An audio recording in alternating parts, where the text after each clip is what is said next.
नमस्कार, live wire news tonight के आज के अंक में आपका स्वागत है। मैं हूं आपके साथ उपमा शर्मा। न्यूज टुनाइट में हम नजर डालते हैं दिन भर की गतिविधियों पर। तो आइए शुरू करते हैं आज दिन भर की बड़ी खबरों से। प्रधानमंत्री नरेंद्र मोदी ने कर प्रणाली में एक और बड़े सुधार की रखी नींव। फैसले सिस्टम से खत्म होगा अब जुगाड़ सिफारिश का चक्कर।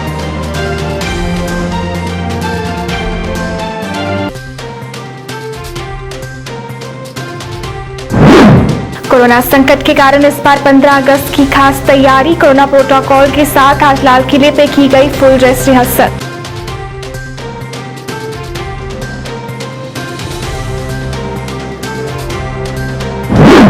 स्वतंत्रता दिवस के चलते सुरक्षा चाक चौबंद। जम्मू कश्मीर पुलिस चप्पे चप्पे पे तैनात। हर शख्स पर रखी जा रही है पैनी नजर।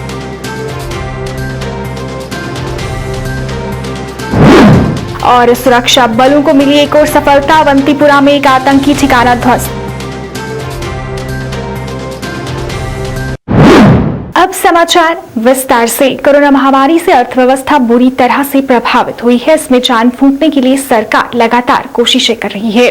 सरकार के प्रति करदाताओं का भरोसा बढ़े, इसके लिए प्रधानमंत्री नरेंद्र मोदी ईमानदार करदाताओं के लिए आज कई घोषणाएं की। प्रधानमंत्री मोदी ने कहा कि टैक्स पेयर्स चार्टर देश की विकास यात्रा में बहुत बड़ा कदम है। ने कहा अब टैक्स पेयर को उचित, विनम्र और तर्क संगत व्यवहार का भरोसा दिया गया है। यानी आयकर विभाग को अब टैक्स पेयर की गरिमा का संवेदनशीलता के साथ ध्यान रखना होगा। अब टैक्स पेयर की बात कर विश्वास करना होगा। डिपार्टमेंट उसको बिना किसी आधार के ही शक की नजर से नहीं देख सकता। प्रधानमंत्री मोदी ने लोगों को टैक्स देने के लिए प्रोत्साहित करते हुए कहा, इन सारे प्रयासों के बीच बीते 6-7 साल में इनकम टैक्स रिटर्न भरने वालों की संख्या में करीब 2.5 करोड़ की वृद्धि हुई है। लेकिन ये भी सही है कि 130 करोड़ के देश में ये अभी भी बहुत कम है। उन्होंने कहा जो टैक्स देने में सक्षम है लेकिन अभी भी वो टैक्स नेट में नहीं है, वो स्वप्रेरणा से आगे आए। संबोधन में प्रधानमंत्री ने कहा जहां जटिलता होती है वहां अनुपालन भी मुश्किल होता है। कम से कम कानून हो, जो कानून हो वो बहुत स्पष्ट हो तो टैक्स पेयर भी खुश रहता है और देश भी। बीते कुछ समय से यही काम किया जा रहा है। अब जैसे दर्जनों करों की जगह जीएसटी आ गया। पीएम मोदी ने अपने संबोधन के दौरान कहा, एक दौर था जब हमारे यहाँ सुधारों की बहुत बातें होती थी। कभी मजबूरी में कुछ फैसले लिए जाते थे, कभी दबाव में कुछ फैसले हो जाते थे तो उन्हें सुधार कह दिया जाता था। इस कारण इच्छित परिणाम नहीं मिलते थे। अब ये सोच और अप्रोच दोनों बदल गई हैं। इस बैठक में आयकर विभाग के अधिकारियों एवं पदाधिकारियों के अलावा विभिन्न वाणिज्य मंडलों, व्यापार संघों एवं चार्टर्ड अकाउंटेंट संघों के साथ साथ जाने माने करदाता भी इस आयोजन में शामिल रहे। वहीं इस अवसर पर वित्त मंत्री निर्मला सीतारमण ने भी अपने विचार रखे। Honorable Prime Minister, the department is also hand-holding taxpayers and helping them to understand how to use pre-filled forms, and therefore it's not just introducing a transparent system but also is helping the taxpayers to be able to understand and comply. Honorable Prime Minister, under your guidance we also brought in the Vivad se Vishwas scheme, through which we wanted to bring in a closure to all the pending tax disputes. That has received a lot of good response from the taxpayers. Respective Prime Minister, the IT department has also taken up several measures to provide digital transaction and electronic modes of payments for the taxpayers. During the COVID pandemic, the department also provided relief to the taxpayers by extending statutory timelines for filing of returns. The department also has released the refunds which are due to the taxpayers in an expeditious manner. Lastly, Honorable Prime Minister, the officers and the staff of IT department, Income Tax Department, deserve our appreciation for their untiring efforts to bring reality to your vision. I would like to make a special mention to all the Income Tax Gazetted Officers Association members who this morning have sent a message to the Finance Secretary, a message of commitment, a message of their commitment to see that this vision of the Honorable Prime Minister is realized without any glitches. Thank you very much. धन्यवाद वित्त मंत्री जी। बीते 6 वर्षों में भारत ने tax administration में governance का एक नया मॉडल विकसित होते देखा है। We have decrease complexity, decrease taxes, decrease litigation, increase transparency, increase tax compliance, increase trust on the taxpayer।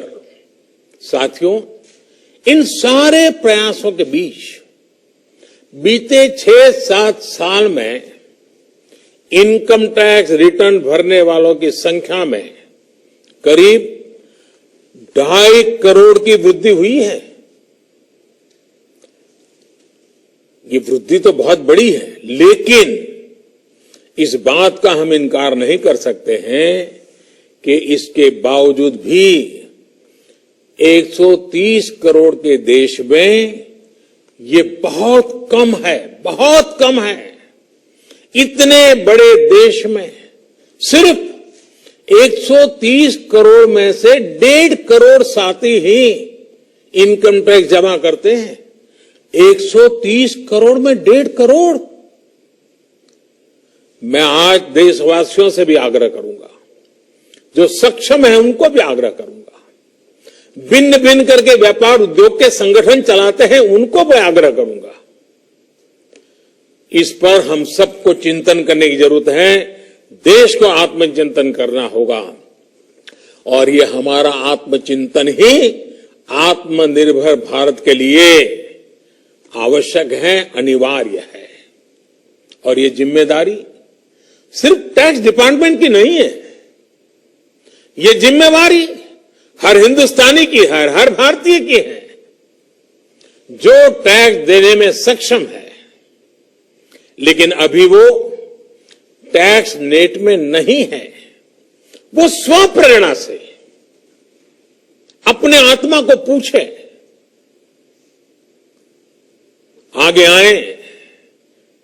और अभी 2 दिन के बाद 15 अगस्त है।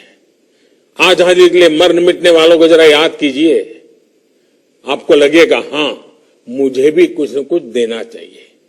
आइए विश्वास के, अधिकारों के, दायित्वों के इस महत्वपूर्ण भावना का सम्मान करते हुए, इस प्लेटफॉर्म का सम्मान करते हुए नए भारत, आत्मनिर्भर भारत के संकल्प को सिद्ध करें। एक बार फिर देश के वर्तमान और भावी ईमानदार टैक्स पेयर को बहुत बहुत बधाई देता हूं, शुभकामनाएं देता हूं। और ये पहल, ये बहुत बड़ा फैसला लिया गया है। इनकम टैक्स के अधिकारियों को भी जितनी बधाई दे उतनी कम है। दिल्ली में आज लाल किले पर 15 अगस्त की परेड की फुल ड्रेस रिहर्सल की गई। कोरोना के बीच इस बार 15 अगस्त का समारोह अलग अंदाज में होगा। इस बार महामारी को देखते हुए कई तरह के बदलाव किए गए हैं। कोरोना प्रोटोकॉल के साथ 15 अगस्त परेड की फुल ड्रेस रिहर्सल हुई। मास्क और सोशल डिस्टेंसिंग का पालन करते हुए ये रिहर्सल की गई।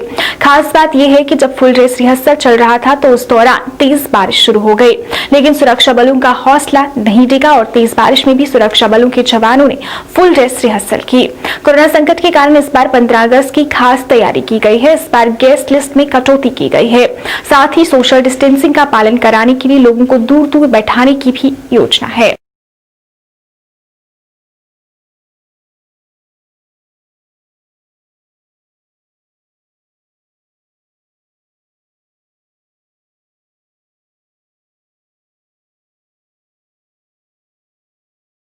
स्वतंत्रता दिवस को लेकर तैयारियां जारी हैं। इस बीच सुरक्षा के भी कड़े बंदोबस्त किए गए हैं। जम्मू में जगह जगह नाके लगाए गए हैं, जहां पर हर आने जाने वालों की चेकिंग की जा रही है और उसके बाद ही उन्हें जाने दिया जा रहा है। सुरक्षा बल पूरी तरह से सतर्क है और पूरी सतर्कता बरत रहे हैं ताकि सुरक्षा व्यवस्था में कोई चूक न हो और स्वतंत्रता दिवस शांतिपूर्वक मनाया जा सके। आतंकवादियों द्वारा कुछ लोगों को मार के स्वतंत्रता दिवस को लेकर सुरक्षा एजेंसियों द्वारा हाई अलर्ट जारी किया हुआ है, क्योंकि पाकिस्तान हर बार इस फिराक में रहता है कि जम्मू कश्मीर में शांति भंग की जाए और आतंकी हमले किए जाएं। इसी के मद्देनजर पूरे भारतवर्ष में इस समय सुरक्षा बढ़ा दी गई है। इसी के चलते सीमावर्ती क्षेत्र राजौरी में भी सुरक्षा के कड़े इंतजाम किए गए हैं। हर आने जाने वाले पर पैनी नजर रखी जा रही है। हर एक गाड़ी की तलाशी की जा रही है। लोगों से उनके प्रमाण पत्र देखे जा रहे हैं ताकि पाकिस्तान का कोई भी मंसूबा कामयाब न हो सके। सुरक्षा एजेंसियों के मुताबिक कहीं भी आतंकी हमले हो सकते हैं। इसी के मद्देनजर एसएसपी राजौरी चंदन कोहली द्वारा राजौरी जिले में सुरक्षा के कड़े इंतजाम किए गए हैं ताकि आने वाले राष्ट्रीय पर्व में कोई रुकावट न हो सके।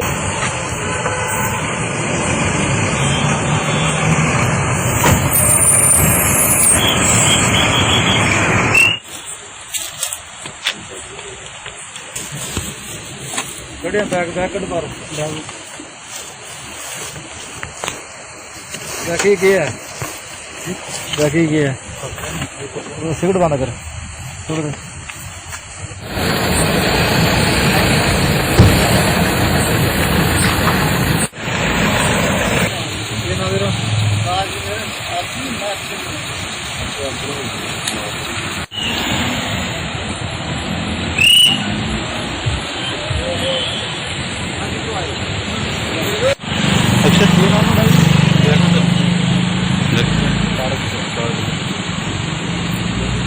वहीं श्रीनगर में भी स्वतंत्रता दिवस को लेकर सुरक्षा व्यवस्था कड़ी कर दी गई है। इसको लेकर जगह जगह नाके लगाए गए हैं और हर आने जाने वालों की जांच की जा रही है।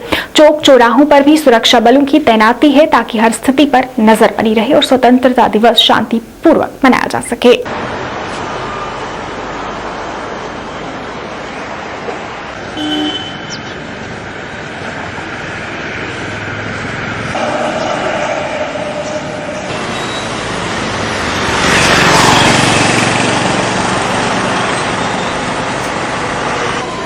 सुरक्षा बलों की संयुक्त टीम ने दक्षिण कश्मीर में पुलवामा जिले के बारसू में एक आतंकी ठिकाने का भांडाफोड़ किया है। सेना की 50 आरआर और अवंतीपुरा पुलिस की संयुक्त टीम ने सफल ऑपरेशन को अंजाम दिया है। आपको बता दें कि पुलिस को सूचना मिली थी कि अवंतीपुरा के बारसू इलाके में आतंकियों ने छिपने का ठिकाना बना रखा है। इसी सूचना के आधार पर सेना की 50 आरआर और अवंतीपुरा पुलिस ने इलाके में तलाशी अभियान शुरू किया था। इसी दौरान सुरक्षा बलों को आतंकी ठिकाना मिला, जिसे नष्ट कर दिया गया। हालांकि आतंकी ठिकाने से बरामद सामग्री को लेकर अभी तक कोई आधिकारिक बयान नहीं आया है। देश में कोरोना वायरस संक्रमण के मामलों में तेजी लगातार जारी है। गुरुवार को फिर एक दिन संक्रमित मरीजों के नए मामलों ने नया रिकॉर्ड बनाया है। आज 66,999 नए मामले सामने आए। ये छठा दिन है जब 60,000 से ज्यादा नए मामले सामने आए हैं। वहीं संक्रमित मरीजों का आंकड़ा 23,96,000 के पार पहुंच गया है। लेकिन अच्छी बात यह है कि संक्रमण से स्वस्थ होने वाले लोगों की संख्या 17 लाख के करीब पहुंच गई है और जांच में तेजी आई है। आज सुबह अद्यतन किए गए आंकड़ों के अनुसार पिछले 24 घंटे में 942 लोगों की मौत होने से मृतकों की संख्या बढ़कर 47,033 हो गई है। देश में संक्रमण के मामले बढ़कर 23,96,637 हो गए हैं, जिनमें से 6,53,622 लोगों का उपचार चल रहा है और 16,95,982 लोग उपचार के बाद इस बीमारी से उबर चुके हैं। वहीं जम्मू कश्मीर में भी कोरोना संक्रमण के मामले तेजी से बढ़ रहे हैं। आइए जम्मू से देखते हैं हमारे संवाददाता रवि शर्मा की ये रिपोर्ट। कोरोना वायरस के मामलों में जम्मू कश्मीर की बात करें तो लगातार इजाफा हो रहा है और पिछले 24 घंटे की बात करें तो जम्मू कश्मीर में 482 मामले जो है वो सामने आए हैं और साथ ही साथ 8 लोगों की जान जो है वो कोरोना वायरस की चपेट में आने के कारण गई है। वहीं अब तक की बात करें तो ये आंकड़ा जो है वो 26,000 के पार पहुंच चुका है और वहीं अगर मौतों की बात करें तो जम्मू कश्मीर के अंदर 498 मौतें जो हैं वो अभी तक हो चुकी हैं। प्रशासन लगातार लोगों से यह अपील कर रहा है कि आप जो भी प्रशासन द्वारा गाइडलाइंस जारी की गई हैं उनको फॉलो करें, उनका पालन करें। वहीं स्वतंत्रता दिवस को मद्देनजर रखते हुए सुरक्षा की बात करें तो जम्मू के अंदर सुरक्षा के भी कड़े बंदोबस्त किए गए हैं और जगह जगह पुलिस की बात करें तो वो नाके लगाकर लोगों की जांच जो है वो कर रही है। रवि शर्मा। पैंथर्स पार्टी द्वारा आज एक पत्रकार वार्ता का आयोजन किया गया। इस दौरान पैंथर्स नेता हर्षदेव सिंह ने सरकार से युवाओं के साथ इंसाफ करने की अपील की। इस अवसर पर हर्षदेव सचदेव ने कॉन्ट्रैक्चुअल लेक्चरर्स का मुद्दा उठाया और कहा कि सरकार द्वारा इनके साथ नाइंसाफी की जा रही है। उन्होंने कहा कि यही कारण है कि इन्हें अब नीट बेस कर दिया गया है और अभी तक इन्हें नियमित भी नहीं किया जा रहा और कईयों को तो निकाला भी जा चुका है। ने सरकार से इनके लिए कोई नीति बनाने की मांग की ताकि कॉन्ट्रैक्चुअल लेक्चरर्स भी अपना गुजर बसर कर सके। जो पढ़े लिखे नौजवान हैं उनके साथ जो ज्यादती हो रही है उसकी पैंथर्स पार्टी सख्त निंदा करती है। खासतौर पर जो कॉन्ट्रैक्चुअल लेक्चरर्स हैं, जो हाईली क्वालिफाइड हैं, पीएचडीज हैं, एमफिल्स हैं, नेट स्लेट हैं, उनको जिस तरीके से ट्रीट किया जा रहा है इस सरकार द्वारा वो सरासर गलत है, अनजस्टिफाइड है। इनको निग्लिजिबल वेतन के ऊपर इनसे काम लिया जा रहा है और इनको रेगुलराइज करने के लिए बार बार सरकार द्वारा वादे किए जाते रहे, लेकिन उनके ऊपर कोई भी कार्रवाई नहीं की गई। अब इन कॉन्ट्रैक्चुअल लेक्चरर्स को नीड बेस्ड कहा जा रहा है, नया डेजिग्नेशन दे दिया गया है, जिससे एक भारी रोष उनके अंदर पनप रहा है। और अभी हाल ही में एडवाइजर महोदय ने एक आदेश दिया है कि जो रेगुलर लोग हैं उनकी एज 60 से 62 की जाए। आप कीजिए, लेकिन आप किस तरीके से नजरअंदाज कर सकते हैं उन नौजवानों को जो 10 साल से 20 साल से अपनी सेवाएं इन एजुकेशनल इंस्टीट्यूशंस में दे रही हैं, जिनको आप बार बार बाहर निकालने की धमकी भी दे रहे हैं, निकाल भी रहे हैं और नॉमिनल वेजेस के ऊपर जिनसे काम ले रहे हैं। ये एक ह्यूमन राइट्स का सबसे बड़ा वायलेशन है, ये बहुत अनजस्टिफाइड भी है। सुप्रीम कोर्ट ने भी कहा था कि equal pay for equal work होना चाहिए और सुप्रीम कोर्ट ने कहा था कि जो एक जैसा काम करते हैं उनको अलग अलग वेतन देना एक्सप्लॉयटेटिव एनस्लेवमेंट होगा। जिस तरीके से जम्मू कश्मीर की सरकार पढ़े लिखे नौजवानों के साथ एक भद्दा मजाक कर रही है, ये आने वाले वक्त में काउंटर प्रोडक्टिव साबित हो सकता है और पैंथर्स पार्टी इन नौजवानों के साथ कंधे से कंधा मिलाकर चलेगी। वाहन चालकों के लिए सरकार द्वारा बड़ा ऐलान किया गया है। सरकार द्वारा बैटरी वाहन भी पंजीकृत किए जाएंगे, जिससे लोगों को काफी लाभ होगा। केंद्रीय सड़क परिवहन एवं राजमार्ग मंत्रालय ने बिना बैटरी लगे इलेक्ट्रिक वाहनों के पंजीकरण को मंजूरी दे दी है। सभी राज्यों के परिवहन सचिवों को परामर्श जारी करते हुए मंत्रालय ने स्पष्ट किया कि बिना बैटरी लगे वाहनों की बिक्री और पंजीकरण जांच एजेंसी द्वारा जारी सर्टिफिकेट के आधार पर किया जा सकेगा। मंत्रालय ने कहा कि पंजीयन के लिए बैटरी के प्रकार संबंधी किसी भी तरह की जानकारी की जरूरत नहीं है। सड़क परिवहन मंत्रालय देश में इलेक्ट्रिक वाहनों की उपयोगिता बढ़ाने के एक इकोसिस्टम बनाने का प्रयास कर रहा है। मंत्रालय ने वाहन प्रदूषण कम करने और तेल आयात बिल को कम करने के बड़े राष्ट्रीय एजेंडे के तहत सभी राज्यों को इस योजना पर मिलकर काम करने को कहा है। इलेक्ट्रिक दोपहिया और तिपहिया वाहनों को बढ़ावा देने के लिए मंत्रालय ने बैटरी की लागत को वाहन की लागत से अलग करने का सुझाव दिया। गौरतलब है कि बैटरी की लागत वाहन की कुल लागत का 30 से 40% तक होती है। इससे इलेक्ट्रिक वाहन बिना बैटरी के बाजार में आसानी से बिक सकेंगे। स्टेशन डायरेक्टर जम्मू तवी द्वारा आज एक बैठक का आयोजन किया गया। ये बैठक वीडियो कॉन्फ्रेंसिंग के जरिए की गई, जिसमें रेलवे के अधिकारियों ने भाग लिया। इस दौरान कोरोना महामारी में रेलवे द्वारा किए गए कार्यों पर चर्चा की गई और आगे की कार्य प्रणाली पर भी बात की गई। स्टेशन डायरेक्टर जम्मू तवी आज हमारे डिवीजन के द्वारा DRM फिरोजपुर सर के द्वारा एक वेब कॉन्फ्रेंस आयोजित की गई है, जिसमें विगत 6 महीने की उपलब्धियों को बताया जाएगा। हमने इस 6 महीने में इस संकट के दौरान कोविड-19 के संकट के बावजूद हमारे स्टाफ ने, हमारे लोगों ने, हमारे ऑफिसर ने कितना कार्य किया, क्या क्या उपलब्धियां रही, नागम जोन के लिए क्या उपलब्धियां रही, मालगाड़ी सुचारू रूप से चलती रही, कुछ हमने बहुत सारी स्पेशल ट्रेनें चलाई, श्रमिक ट्रेनें चलाई और भी कुछ ट्रेनें जो चल रही हैं। ये हमारी सारी उपलब्धियां जो हैं 12:30 से एक कॉन्फ्रेंस आयोजित की गई है। इसमें से DRM द्वारा सब कुछ बताया जाएगा सारा। आरसपुरा दबलेड़ के लोग पीने के पानी की समस्या को लेकर जूझ रहे हैं। लोगों का कहना है कि पिछले काफी समय से उन्हें पीने के पानी की समस्या का सामना करना पड़ रहा है, जिस वजह से उन्हें बेहद परेशानी झेलनी पड़ रही है। लोगों का कहना है कि क्षेत्र में नल तो लगे हैं पर पानी नहीं आता। उन्हें प्रशासन से उन्हें पीने का पानी मुहैया करवाने की अपील की।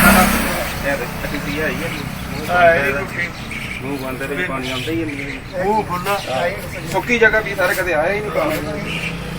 दबलेड़ था 5-6 साल हो गए टूटियां लगी हैं लेकिन ट्यूबवेल खराब है तो पानी नहीं आंदा पिया टूटियां पानी सप्लाई है नहीं ये है बूह इस तरह आहो तो टूटियां लाने का क्या फायदा पानी खोलिया जाए तो फिर अं पानी पियाँगे ये पानी ट्यूबवेल का पानी ਲੱਗਿਆ ਤੇ ਕਾਫੀ ਗਹਿਰਾ ਟੂਬਲ ਆ ਔਰ ਪਾਣੀ ਇਹਦੇ ਵਿੱਚ ਪਹਿਲੇ ਆਂਦਾ ਸੀ ਅੱਜਕੱਲ ਟੂਟੀਆਂ ਦੇ ਵਿੱਚ ਪਾਣੀ ਬਿਲਕੁਲ ਨਹੀਂ ਆ ਰਿਹਾ ਅਧਿਕਾਰੀ ਅੱਗੇ ਸਾਡੀ ਇਹੀ ਬੇਨਤੀ ਹੈ ਕਿ ਇਹਨਾਂ ਨੂੰ ਟੂਟੀਆਂ ਨੂੰ ਚਾਲੂ ਕਰਨ ਪਿੱਛੇ ਟੂਬਲ ਹੈ ਜਿਹੜਾ ਉਹਦਾ ਜੋ ਮੁਲਾਜ਼ਮ ਲੱਗੇ ਨੇ ਉਹ ਕੰਮ ਕਰਨ ਟੂਟੀਆਂ ਚੈੱਕ ਕਰਨ ਉਹ ਗਹਿਰਾ ਪਾਣੀ ਹੈ ਪਾਣੀ ਪੀਣ ਦੇ ਕਾਬਲ ਹੈ ਸਵਸਥ ਪਾਣੀ ਹੈ ਬਾਕੀ ਜਿਹੜੇ ਨਲਕੇ ਲੱਗੇ ਨੇ ਘੱਟ ਫੁੱਟ ਦੇ ਲੱਗੇ ਨੇ ਯੂਰੀਆ ਇਹਦੇ ਵਿੱਚ ਇਹ ਪਾਣੀ ਦਾ ਸਾਨੂੰ ਬਹੁਤ ਉਮੀਦ ਸੀ ਕਿ ਰੈਗੂਲਰ ਪਾਣੀ ਇਹ ਆਂਦਾ ਜਾਏ ਤੇ ਚਲੋ ਘਰ ਵਾਲੇ ਬੰਦੇ ਪੀ ਸਕਦੇ ਆ ਤੇ ਇਹਦੇ ਵਿੱਚ ਸ਼ੂਗਰ ਸ਼ਾਗਰ ਵਗੈਰਾ ਨਹੀਂ ਹੈ ਸਵਸਥ ਪਾਣੀ ਹੈ ਬਿਲਕੁਲ ਤੇ ਆ ਕੇ ਤੁਸੀਂ ਇਹਨੂੰ ਚੈੱਕ ਕਰੋ ਅਧਿਕਾਰੀ ਆਪ ਚੈੱਕ ਕਰਨ ਬਾਕੀ ਮੁਲਾਜ਼ਮ ਨੇ ਜਿਹੜੇ ਉਹ ਟੂਟੀਆਂ ਖੋਲਣ ਪਾਣੀ ਰੈਗੂਲਰ ਚੱਲੇ ਪਹਿਲੇ ਚੱਲਦਾ ਸੀ ਪਾਣੀ ਫਸਟ ਕਲਾਸ ਪਾਣੀ ਆਂਦਾ ਸੀ ਹੁਣ ਕਿੰਨੀਆਂ ਟੂਟੀਆਂ ਗਲੀ ਵਿੱਚ ਲੱਗੀਆਂ ਸੜਕ ਤੇ ਲੱਗੀਆਂ ਨੇ ਤੇ रेगुलर बंद चलती पई टूटियां कोई ध्यान नहीं दे रहा। लाइव वायर न्यूज टुनाइट के आज के इस अंक में फिलहाल इतना ही। इसी के साथ मुझे और मेरी पूरी टीम को दीजिए इजाजत और आप देखते रहिए लाइव वायर। नमस्कार।